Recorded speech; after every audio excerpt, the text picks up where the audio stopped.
Жалал Абад шаарында зордук зомбулукка кабылган, жапа чеккен аялдарга жана балдарга жардам көрсөтүүнүн алкагында иш баштаган үй бүлөгө жана балдарга жардам берүү кайрымдуулук борбору ачык эшиктер күнүн өткөрдү. Ага жергиликтүү бийлик өкүлдөрү, шаардык кеңештин депутаттары жана кала тургундары катышты. Мындагы иш-чаранын максаты коомдун аярлуу катмарындагы жарандарга керектүү жардамды көрсөтүүдө, алардын маалыматтуулугун арттыруу болуп саналат. Каладагы номер 7 мектептин имараттын бир бөлүгүндө ачылган аталган борбордо акысыз социалдык кызматкер, юрист жана психологдор иш алып барышат. Ачык эшиктер күнүнүн алкагында келген жаш балдарга таттуулар таратылып, көңүл ачуучу программалар тартууланды. Эске салсак, ушул жылдын 30-августунда иш баштаган үй бүлөгө жана балдарга жардам берүү кайрымдуулук борбору жергиликтүү бийликтин демилгеси менен ишке ашкан. Ага Түштүк Кореянын Good Neighbors уюму, Жакшы кошуналар коомдук бирикмеси колдоо көрсөткөн.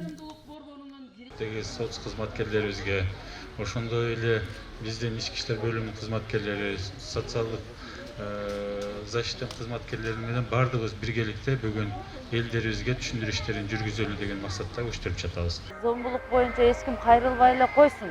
Но однако все равно придется, потому что бар бизде азыркы жашообузда, андан биз эч качып кутула албайбыз.